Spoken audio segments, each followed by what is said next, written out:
Most kickers practice the wrong way and then wonder why they're not getting better. In this video, I'm gonna show you exactly how to structure your practice so that you are improving every time you go out there to kick. So if you're a kicker and you feel like you've been putting in the work, but you're not seeing the results, this video is for you. Stay tuned till the very end of this video because I'm gonna give you 3 tips to practice like a high-level kicker. The biggest problems I see with kickers and punters when they practice is that they don't have a routine, they have no structure, sometimes they don't even warm up. They're just going out there mindlessly kicking footballs hoping to get better. All right, we're gonna start with part number 1 of our practice, which is our body's warm up. Okay, every high-level kicker has a routine they go through to warm up their body to get ready to kick. And this is very important because kicking is explosive and you need your body warm so you don't get injured and so that you can perform to your highest level. A great warm-up consists of a couple things: mobility, stretching, dynamic movements, fast twitch movements, and some leg swings. Okay, now the order you do them in doesn't really matter. And if you want more details, I have a video on my channel of my full warm-up, so go check that out. The most important thing for your warm-up is to make sure it's tailored to you. So there's certain movements that I like for my body that might not necessarily work for someone else, okay? And this is something you'll build over the years and on your journey. You'll find the exercises and warm-up exercises that you like that warm your body up to get it ready to go. The next part of our warm-up is gonna be our actual kicking warm-up.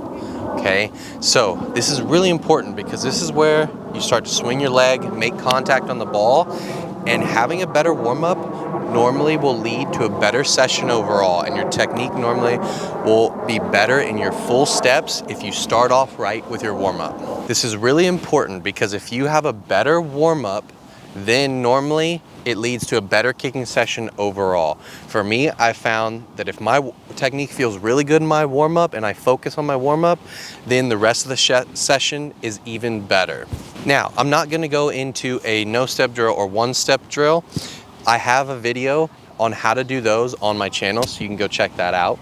But I generally recommend doing 5 to 10 of each of these, okay? You don't wanna wear your leg out by crushing a bunch of these, but you wanna make sure it's feeling good. So for me, sometimes I do 5 one-steps, sometimes I do more like 8 one-steps, okay? It depends on the day, it depends how I'm swinging my leg and how the contact feels.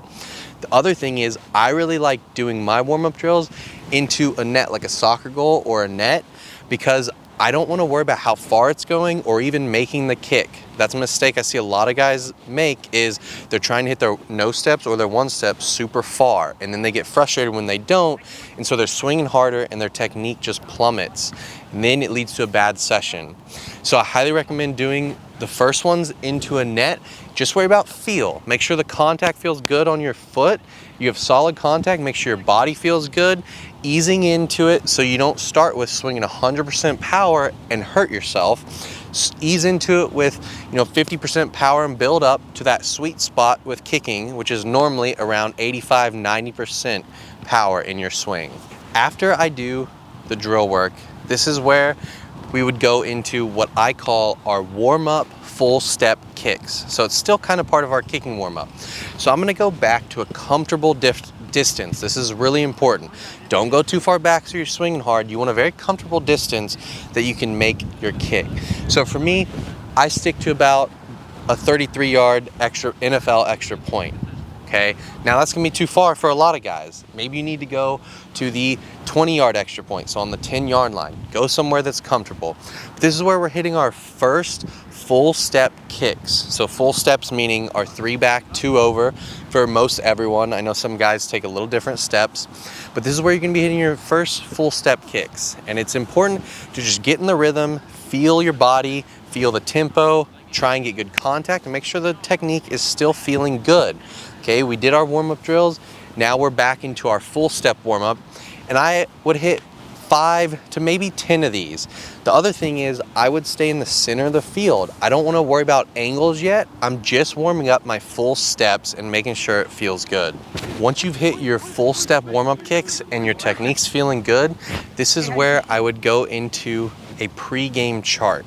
Okay, the reason I call it that is because most time in pre-game, this is the kind of chart you would do once you're kind of warm. Okay, so I have it set up here, but what you would do is start close. So that's an extra point up there. You would start there and then hit a kick there, then work your way left or right hash, and then bounce back about 5 yards, alternating hashes until you get as far back as you can. Okay, this does a couple of things. During this pregame chart, we want to test the conditions, okay? The weather conditions, the wind, what's it doing? What's my max range, okay? Now in a game, you would flip directions, go on both sides of the field, so you can see the distance with the wind, against the wind, or whichever way it's moving.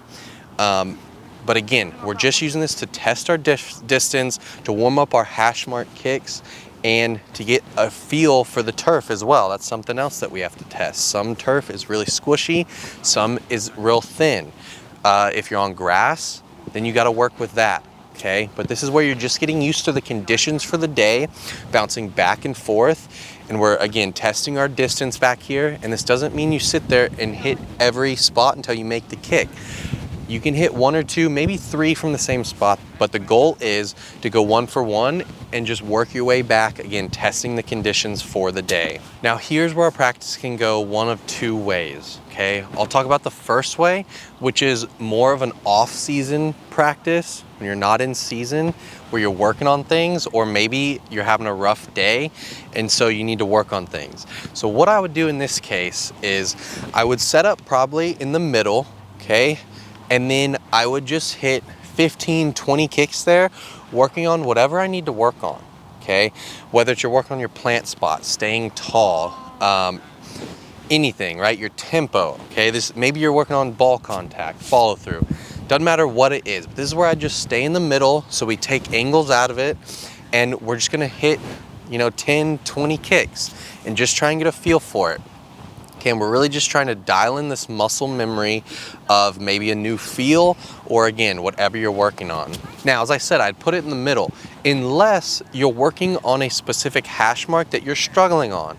So say you're struggling on the left hash, then maybe I'm gonna go set up on the left hash from a comfortable distance, or bounce up and back a little bit on the left hash, just to make sure you're comfortable with that angle. Okay, now if you're having trouble with your steps on the hash marks, this is where maybe you might bounce back and forth a little bit. But the most important thing is when you're working on things, stay in a comfortable range. You don't need to go to the edge of your range way back at 50, 55 yards.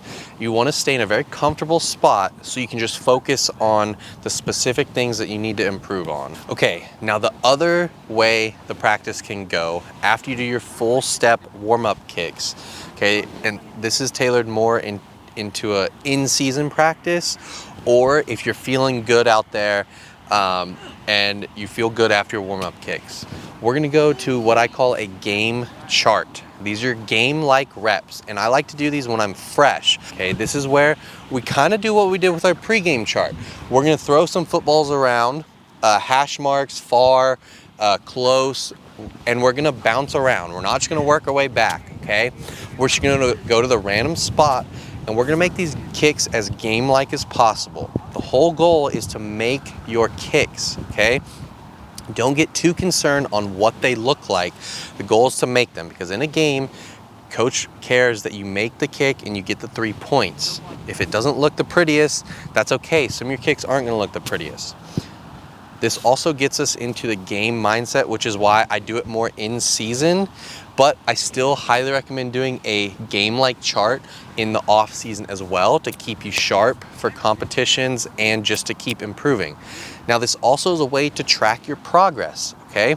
If you hit 6 kicks, chart, okay, did I go 4 of 6, 5 of 6, 6 of 6, and then keep charting every day, and you'll see the improvement. Write down the distances. Again, you want to keep most of your kicks within your range. I would say if you're in high school, you can keep most of these kicks within 45 yards or even 40 yards, because that's going to be the majority of where your kicks are. Now, if you're in college, I would say keep it within 45, maybe 50 yards, okay? Because that's going to be majority of your kicks. Now, if you want to throw in a few extra, or if you want to throw in a few long ones, that's fine too. Now, some days for me, I'll do a 6-ball game chart. Some days I'll do more like a 12-ball game chart. There's no right or wrong. The whole point is to get game-like reps. Now, the other thing that you can do is put some pressure on yourself. Say each kick you miss is 25, 50 push-ups, or maybe it's a 100-yard sprint. But just create some pressure if you can. And again, go 1 for 1 and make those kicks. Okay, now after your game chart on field goals, this is where if I'm gonna hit kickoffs, I'm gonna go hit my kickoffs. I wanna make sure I leave enough power and energy in my body and my legs to hit quality kickoffs because they're more explosive and they take more out of you. Okay, and then I'm gonna go to kickoffs and kind of go through the same thing I did on field goal essentially. All right, I'm gonna start with my kickoff short approach warm-up. Okay, I have that drill. Go check it out. It's in my other video. I think the top 5 kicking drills is what I called it. But I will hit maybe 5 to 10 short approach kickoffs, okay? For me, because I'm off the ground, this is helping me just calibrate my the depth of my leg swing because now I'm back off a tee, whereas field goals, I'm off the ground, okay? Also, I'm working my kickoff technique now. Okay, I'm trying to explode through the ball, put a little more power through it. Okay, now once I've hit my short approach warm-up kicks, again, I'll hit 5 to 10 of those. I'm gonna go to my full kickoff steps, okay? And I'm gonna hit 5 to 10 and see how they feel. If I hit really good, solid ones, I'm only gonna hit maybe 8 or 10 for the day, or even less. It kind of depends on how my body feels. The other thing is, if you know your school does directional kickoffs, you want to hit some directional. And just like field goal, I would start with the first couple full steps going straight down the field, then move into your direction. Once I'm done with my full step kickoffs, that's it. I'm done for the day, no more, it's time to recover. All right, let's talk about how often to practice and how many reps you should be hitting, okay? How often to practice is kind of debatable depending on the season and your schedule, okay? But in reality, I think 3 days a week is a good number with a day in between. So maybe like a Monday, Wednesday, Friday, okay? Off season and in season, 3 days a week is good. If you're kicking every day, you're probably gonna be too tired, but if you're only kicking once a week, that's not enough. Kicking is a skill, your body has to learn it and you have to learn it. Now, in early off season, if you're working out really hard, 2 days a week is acceptable. But again, I really always strive to go 3 days a week.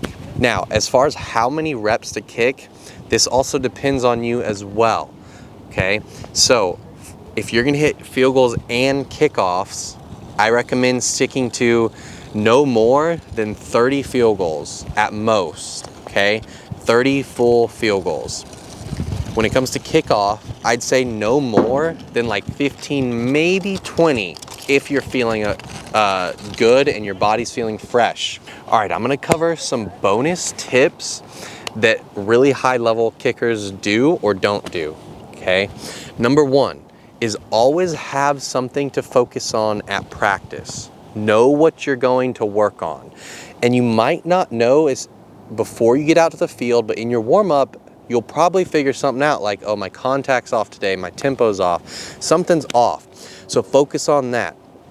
But always have something to work on. It can be just being more consistent. It could be focusing on contact. It could be anything. But don't just go out there and mindlessly kick balls without really thinking. Number 2 is know when to shut it down, okay? Only you can feel your body, but you need to shut it down before you get super tired and you have no power. If you're trying to kick when you have no power, your leg's tired, your leg swing is going to be slower. It's going to be harder to time up with your tempo and your body. It's going to lead to a lot of missed kicks, frustration, and a lot of bad habits. You're going to create bad habits because you're not fresh and your body's just going to be worn down and you're trying to kick. And the last one, number 3, and this one is the biggest one that will just ruin your practice session, is you have to control your mindset, okay?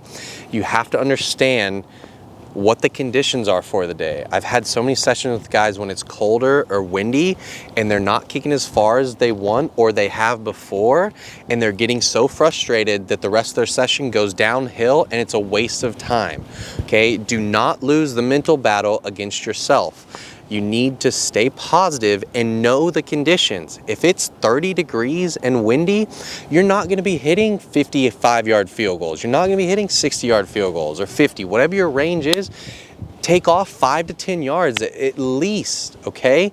And if it's windy, you have to understand that that ball is going to move a lot. The goal on a day like that is to go 9 for 9, 10 for 10, 12 of 12 with inside a comfortable range, okay? So 40, maybe 35 yards, it depends on your range, but the goal is to be consistent and be able to make kicks that day, okay? On your game chart, make kicks. Are your kickoffs serviceable? Are they going to the location that you need them to go to?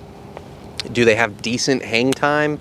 Because the reality is you're probably not gonna be hitting touchbacks on a cold, windy day, okay? But don't let your mind ruin your practice session. I've seen it happen to so many guys and it just wastes that day. Bonus tip to practice like a high-level kicker is practice quality over quantity.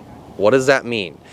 I'd rather you hit 10 perfect field goals and shut it down than go out there and hit 40 and half of them be just bad kicks, because now you're creating bad habits. I would much rather you focus on the quality of each kick and go 1 for 1, being perfect kicks or as close to perfect as you can, versus going out there hitting a bunch of kicks and then be just mediocre and not very good. Okay, this is how to practice like a high-level kicker. Each rep matters, because in a game, you're only going to get a couple kicks and you have to make each one the best you can. If you made it this far in the video, thank you so much for watching, and I hope you learned a thing or two about how to practice as a kicker. And if you want to work with me, I train guys in person right now in San Antonio, Texas. So DM me on Instagram, send me an email, something, and we'll try and get together if you're in that area. And if you're not, I also train guys virtually, and I'll leave a link down low in the description where you can check out my website and my virtual training options. Thanks again for watching, and we'll see y'all next time.